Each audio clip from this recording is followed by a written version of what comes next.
네, 서동수의 글로벌 마켓 리더 메리츠 홈증권 서동수 과장과 얘기를 나눠보도록 하겠습니다. 안녕하십니까? 네, 안녕하세요. 네, 자 오늘 어떤 내용들 저희가 서동수 과장과 얘기를 나눌지 이슈부터 먼저 확인을 해보도록 하겠습니다.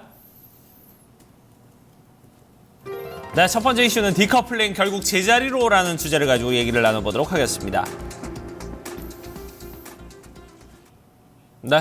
자, 어제 증시의 흐름은 뭐 중국과 그리고 미국이 좀 서로 엇갈리는 그런 모습을 보여주고 있는데 그 가운데는 이제 어쨌든 가장 큰 구심점을 하는 건 유가가 아닌가 하는 생각이 들어요. 네, 어제 전 휴가였습니다. 네. 휴가였는데 이제 각종 그 지표들 그리고 이제 그 국내 증시라든가 중국 증시 지수 마감 부분들 뭐 사실 저도 뭐 집에 있으면서 계속 그거 쳐다보고는 봤습니다만 한국 증시 보고 나서 중국 시장 끝나고 이거 어떻게 된 거야?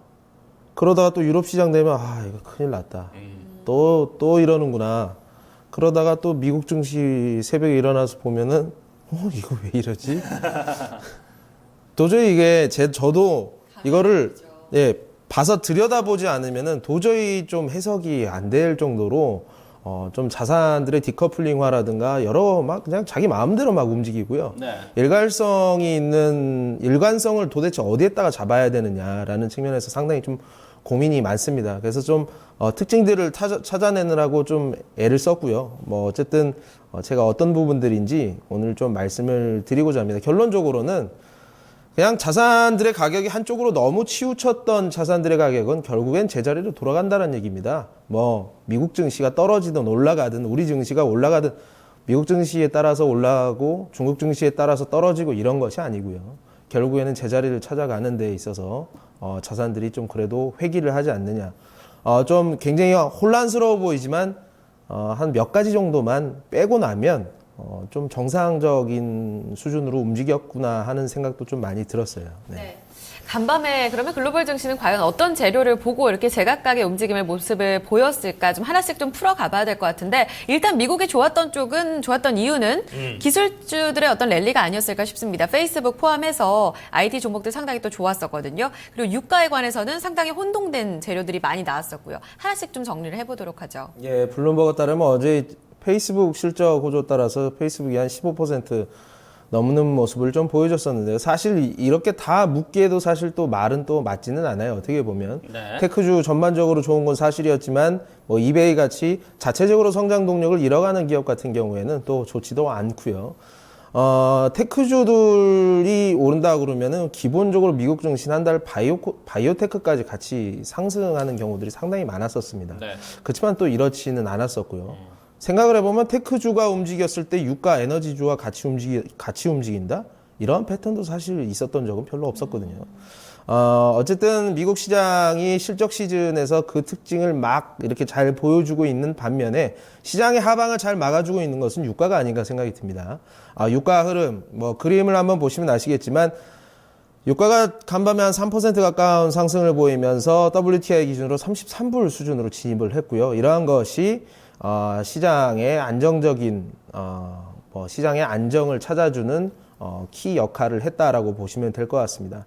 다시 좀 돌아와서 원래는 테크주들 IT랑 바이오테크가 같이 올라가고 에너지가 떨어지고 이런 것들이 전반적이었는데 또 이제 바이오테크 중에 또 하나 실적이 안 좋았던 기업이 있었던 것 같아요. 그런 것들이 센티멘트를 조금 밀면서 넘어졌지만 바이오테크가 안 좋아질 것이다. 이거는 밸류에이션 논란을 가지고 있는데 IT 테크주도 밸류에이션은 물론 굉장히 높거든요. 네.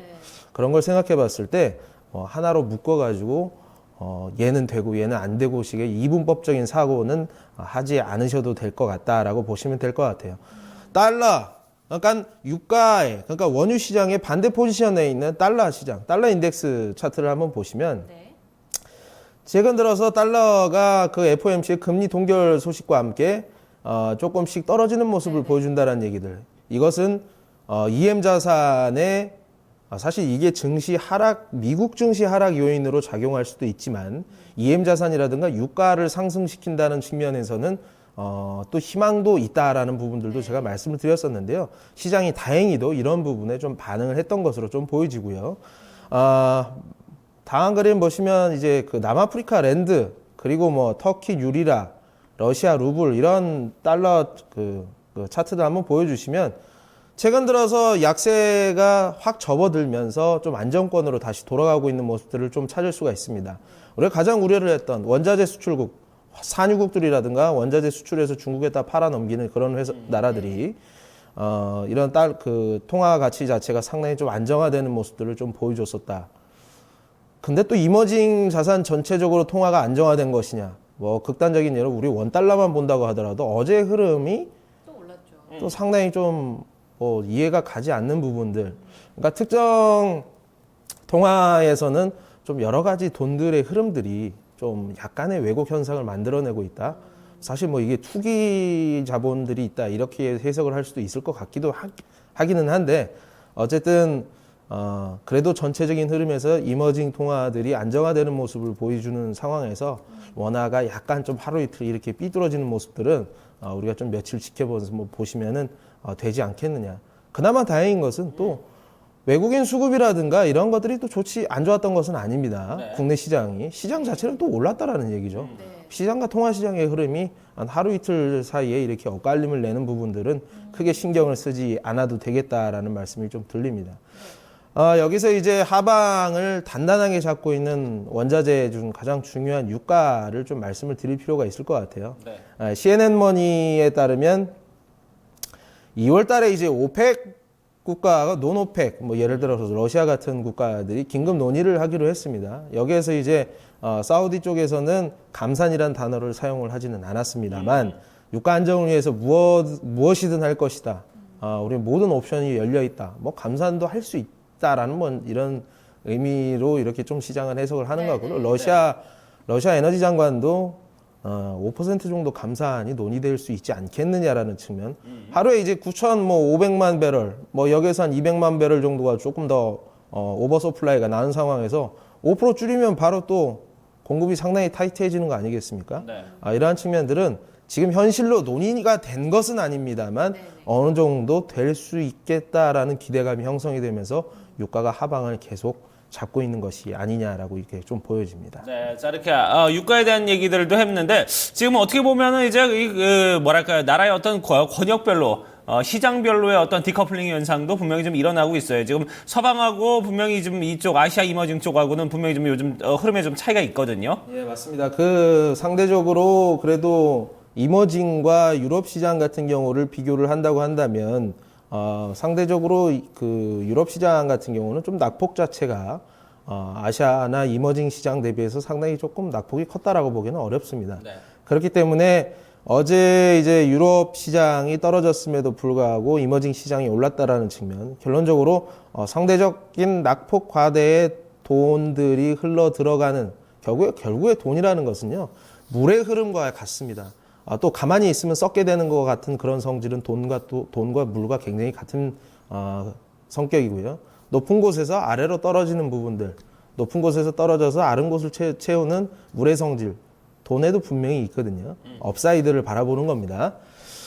아시아 시장 이제 상대적으로 이제 어쨌든 이런 부분들이 좀 디커플링이 나오는 것 그다지 신경 쓰실 부분들도 아니라고 생각이 좀 들고요. 아시아 시장 내에서 또 어떻게 보면 가장 위험하게 생각하는 부분들이 중국 시장 아니겠습니까? 그렇죠. 어제 또 상해 증시 같은 경우는 또 3% 가까운 하락을 좀 보여줬었는데 준비되시면은 위안화 달러 차트도 한번 좀 보여주세요.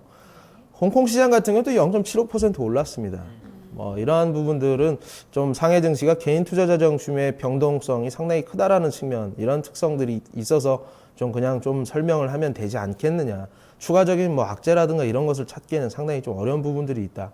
위안화 달러 차트로 봐서 위안화가 상당히 좀 안정화되고 있는 부분들. 어제 조지 소로스에게 경고를 날리는 중국 금융당국의 의지를 한번 봤을 때에는 위안화가 안정화되면서 결국에는 증시도 바닥을 잡아가는 이런 과정들이 분명히 나오지 않겠느냐라는 생각이 좀 들고 있습니다. 네. 일단은 더 이상 우려할 거는 없는 상황입니다. 네. 그런데 여기서 유가가 추가적인 어떤 합의가 실질적으로 나온 건 아니잖아요. 일단 센티멘트가 어느 정도 개선이 된 상황인데 여기에서 국제기구들도 상당히 또 적극적인 의지들을 많이 보여주고 있는데 추가 반등, 추가 상승도 더 기대해 볼 수 있는 건지요? 유가가 계속 떨어지면서 가장 우려했던 부분들이 이런 원자재 수출국들에 대한 디폴트 현상을 가장 우려를 했던 겁니다. 네. 이런 연쇄 부도 현상들이 이머징 쪽으로 쫙 흘러 들어가는 것이 아니냐. 이렇게 되면 제2의 금융위기가 나올 수 있다. 네. 그리고 이머징 통화들의 가치가 이런 것 때문에 지금 이루어지고 있는 것이다라고 할 수 있겠습니다만 결국엔 로이터에 따르면 IMF라든가 월드뱅크가 아제르바이잔이라는 나라 석유 수출 의존도가 90%가 넘는 나라인데 4조 정도 되는 구제금융이 지금 논의가 되고 있거든요. 뭐 에콰도르, 나이지리아, 베네수엘라 같은 경우는 석유가 한 90%가 넘어가는데 이런 부분들을 우리가 모니터링을 하고 도와줄 준비가 되어 있다라는 것은 시장의 하방을 막고 있는 국제사회의 공조 노력이라고 보시면 될 것 같습니다. 네. 자, 그럼 앞으로의 좀 우리가 파급력 좀 어느 정도로 좀 흐름을 좀 찾아볼 수 있을까요? 에너지 가격이 안정화되면서 낙폭과대 주식들이 되돌림 현상들이 계속 나오고 있습니다. 위에 있는 가격 위치에 있는 주식들보다는 아래에서 지금 치고 올라가는 주식들이 상당히 많은 것으로 좀 보여져요. 그렇다고 해서 그거를 잘라서 여기로 넣느냐, 뭐 일부분 단기 트레이딩으로 하실 수는 있겠습니다만 분명히 지나고 나면은 바이오테크라든가 IT테크라든가 시대의 흐름을 잘 타고 있으면서 실적 눈높이를 맞추고 있는 그룹들에 내가 가지고 있다면 너무 조바심을 가지고 이쪽으로 옮기고 뭐 그러실 필요 없이 좀 기다리는 미학이 좀 필요하지 않겠느냐. 결국에는 제 차례가 온다고 보시면 될 것 같고요. 그렇지만 항상 이 유가의 하락, 추가적인 하락이라든가 중국 이런 리스크들은 지금 분명히 그래도 내재되어 있는 상황이기 때문에 이런 부분의 모니터링, 갑자기 중국 시장이 여기서 추가적인 하락이 너무 심각하게 나오고 위안화 통화 굉장히 불안해진다 이러면은 현금도 어느 정도는 가져가야 되겠다라는 부분들도 말씀을 드리겠습니다. 네. 지금은 너무 기대를 하기도 조금 어려운 시간이죠. 여기에서는 리스크 변수들 꾸준히 체크해 가면서 시장을 좀 대비하는 게 필요할 것 같습니다. 위안화 변동 추이, 유가 추이 가장 중요하겠습니다. 오늘 전략 여기서 마무리하겠습니다. 메리츠 종금증권 소동수 과장과 함께했습니다. 감사합니다. 네, 고맙습니다.